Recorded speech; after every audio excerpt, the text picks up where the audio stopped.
हमेशा से ही एक अद्भुत परंपरा रही है। जब भी धर्म पर संकट आता है, तब कोई न कोई संत या महापुरुष जन्म लेकर संसार को मार्ग दिखाता है। लोग मानते हैं कि यह संत साधारण इंसान नहीं होते, बल्कि परमात्मा के प्रतिनिधि होते हैं।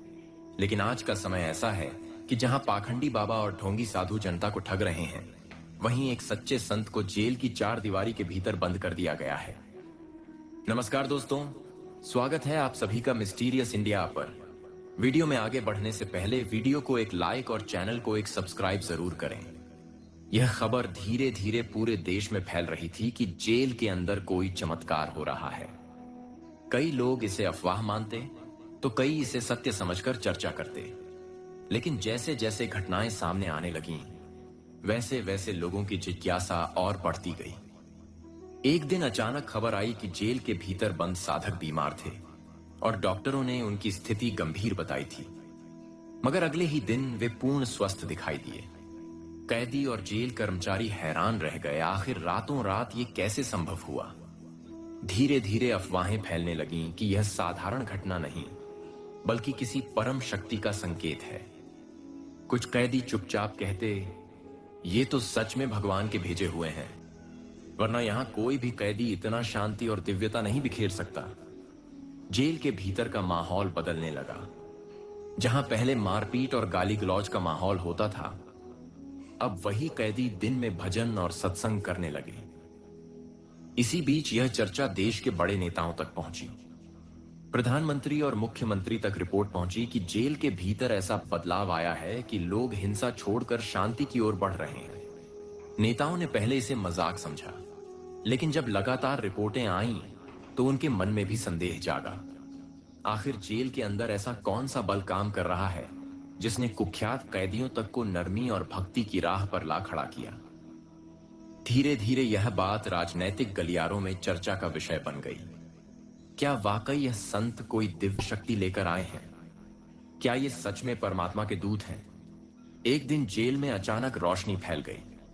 कुछ कैदियों ने बताया कि उन्होंने अपने कक्ष में अद्भुत चमक देखी, मानो किसी देवता का प्रकाश हो। वे सब डरे भी और आश्चर्यचकित भी।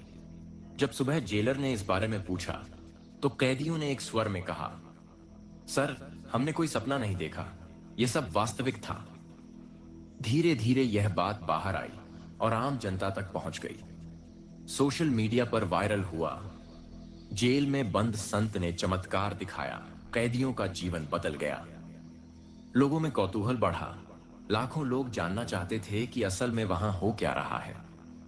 जब यह खबर प्रधानमंत्री और मुख्यमंत्री तक पहुंची, तो दोनों के मन में जिज्ञासा पैदा हुई। प्रधानमंत्री ने सोचा, अगर सच में जेल में चमत्कार हो रहा है, तो यह कोई साधारण व्यक्ति नहीं हो सकता। वहीं मुख्यमंत्री के मन में भी द्वंद्व था। अगर यह सच है तो इतिहास पलट सकता है। दोनों नेताओं ने गुप्त रूप से जानकारी लेने का निर्णय लिया।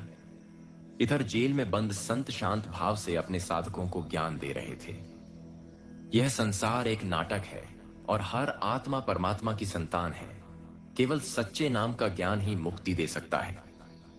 कैदी इस ज्ञान को सुनकर आंसुओं में डूब जाते। उनके जीवन की सोच बदल रही थी। जेल में बंद संत की चर्चा अब सिर्फ कैदियों और जेलर तक सीमित नहीं रही थी। बाहर की जनता भी अब मानने लगी थी कि यह कोई साधारण मनुष्य नहीं हो सकता। अखबारों और न्यूज चैनलों में खबरें चलने लगीं, जेल के अंदर कैदियों का जीवन बदल गया। कई पत्रकार इसे अंधविश्वास कहकर नकारते, लेकिन जब वे खुद जेल जाकर कैदियों से बात करते, तो सभी कैदी एक ही बात कहते, हमारे जीवन का अंधकार मिट गया है, हमें सही मार्ग मिल गया है। धीरे धीरे जेल का वातावरण एक सत्संग स्थल जैसा लगने लगा। कैदी सुबह उठकर ध्यान करने लगे। झगड़े बंद हो गए और नफरत की जगह प्रेम ने ले ली। जेल प्रशासन को यह सब देखकर आश्चर्य हुआ। उन्होंने सरकार को रिपोर्ट भेजी। इतिहास में पहली बार जेल के कैदियों में इतना सकारात्मक परिवर्तन देखा गया है।